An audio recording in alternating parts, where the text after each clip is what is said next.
selva hay mucho por hacer. Ese es el nombre de este libro de Mauricio Gatti, un libro escrito en la cárcel por parte del autor, y es el nombre también de esta exposición, de esta manera que encontró el museo de mostrar toda su colección. ¿Cómo se conectan los dos mundos?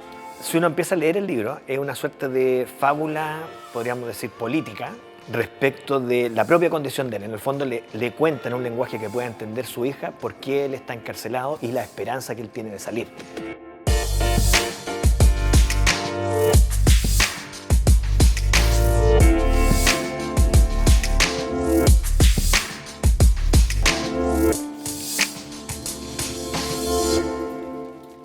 Bueno, esto surge de una idea de la curadora, que es María de Ríos. María vio que el texto funcionaba muy bien como una metáfora de todo el momento revolucionario en Latinoamérica. Porque en el cuento, ¿qué tenemos? Tenemos unos animales de distintas especies que se vuelven solidarios unos con otros y están viviendo una vida ideal en perfecta comunión con la naturaleza hasta que llegan unos cazadores que se los llevan a unos zoológicos. En el fondo, experimentan el exilio. Todo eso, que es una metáfora de muchos procesos políticos que se vivieron en nuestro continente, sirve para leer la propia colección del museo. Un museo que se forma, ¿cierto?, durante el gobierno de Allende, y un museo que tiene obras de distintas partes del mundo.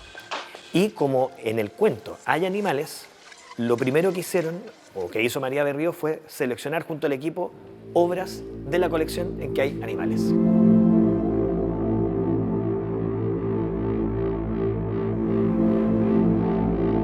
Claramente esta obra de Santos Chávez está conectada, ¿no es cierto?, con toda esta historia a partir del relato, de esta fábula de los animales, ¿no? Pero además tiene una cosa en el nombre: el viento es un caballo salvaje, que nos remite inmediatamente a una determinada cosmovisión.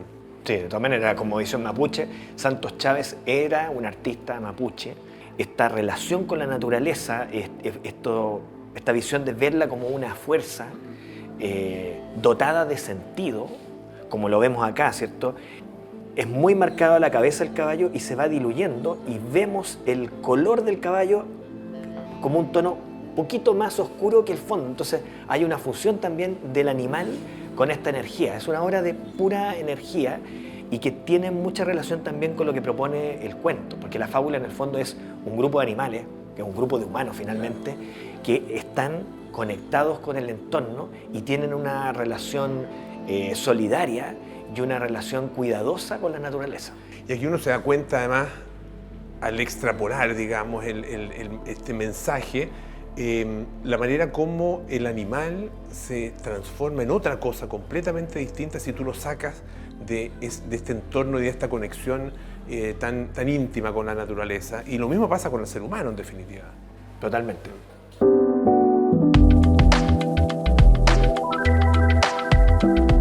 Un cuadro muy expresivo en términos de su contenido. Me parece súper acertado que lo hayan incluido en nuestra muestra, de todas maneras, porque lo que hace José Gamarra tiene mucho que ver con lo que ocurre con el cuento de Gatti. Porque el lenguaje, si uno lo revisa, tiene mucha vinculación con el cómic y con los libros ilustrados. Esto perfectamente podría estar en un libro álbum. El hecho de ser tan explícito y tan evidente en términos de su lectura, ¿cómo se puede de alguna manera evaluar, digamos, en términos artísticos? Bueno, ocurre en general con todas las obras que son explícitamente políticas o incluso podríamos decir panfletarias, que asumen lo panfletario casi como una estrategia en que está el discurso, pero también está cómo lo resuelven, con una precisión técnica y un dominio compositivo que es evidente. O sea, es un cuadro súper bien hecho dentro de esos códigos.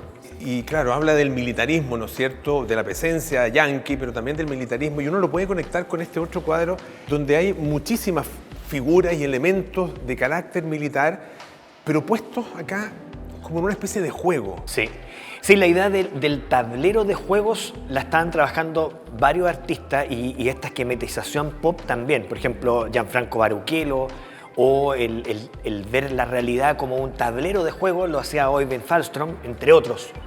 Y claro, Gamarra entiende en ese momento que lo que se está haciendo es un, podríamos decir, macabro juego político en que intervienen muchas fuerzas, y lo hace en una clave que puede resultar extraña a cómo se representó en general esto acá en Chile. Es más humorístico, es paródico.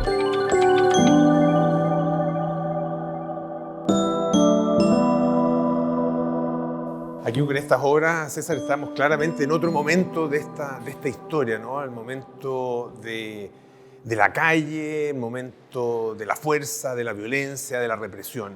Este en el fondo es el momento de ruptura con esa utopía que pudo haber sido el momento hippie, si uno quiere, y toda la contracultura en los 60, y cómo dramáticamente empiezan los distintos momentos represivos, la violencia, y es lo que estamos viendo acá. Pero uno puede leerlo incluso años después.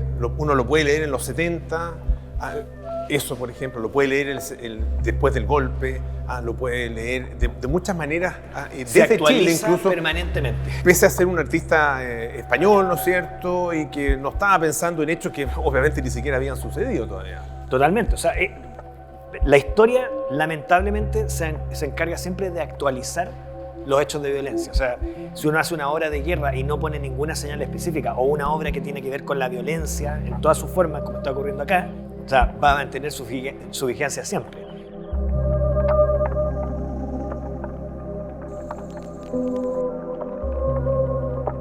Esta obra la encontré muy, muy interesante. Se sale un poco el contexto de la sala por el colorido, por las dimensiones también. Hasta por el año.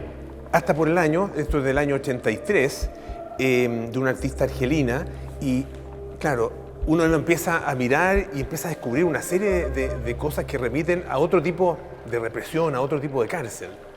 Totalmente, aquí estábamos especulando, ¿no? Esto podría deberse, ¿cierto?, a la burka y el hecho de estar completamente cubierta y solo tener descubiertos los ojos y ver a través de este velo.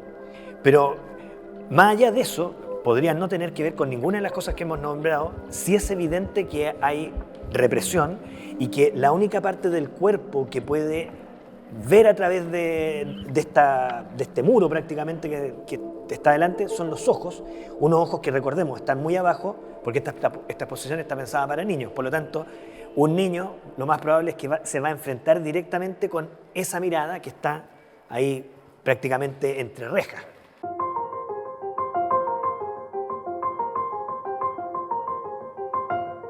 Siguiendo con la fábula, el de todos estos cuadros, estas serigrafías, parece ser ese momento en que se vive la solidaridad en pleno.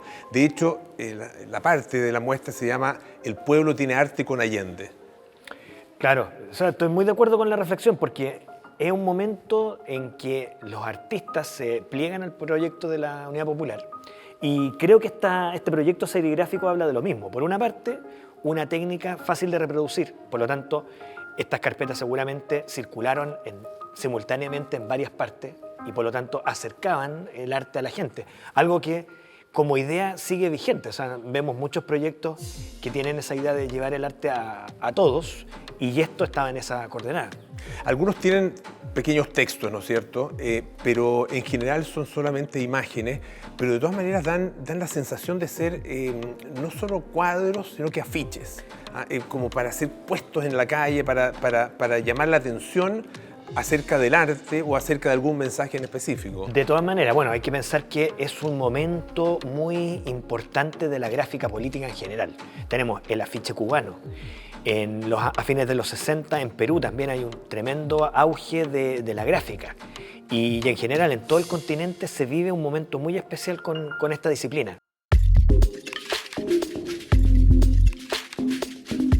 César, con esta obra de Ernesto Cardenal, a quien obviamente conocemos como poeta, ¿no es cierto?, revolucionario, como sacerdote, cura, ¿no es cierto?, cura muy comprometido, bueno, también tiene escultura y por sus características esta obra nos permite de alguna manera empezar el recorrido, pero también terminarlo. Y también tiene un elemento simbólico por ahí, ¿no? El animal, ¿cierto? Su cuello se eleva, esta garza se eleva y es como un signo de esperanza, que finalmente la exposición hace un recorrido desde justamente ese lugar, desde la esperanza, pasa por el drama y creo que también remata en muchas de sus piezas con una visión de futuro esperanzadora. Claro, de alguna manera es el paraíso perdido que se vuelve a recuperar y que se reencuentra. No lo podría decir mejor.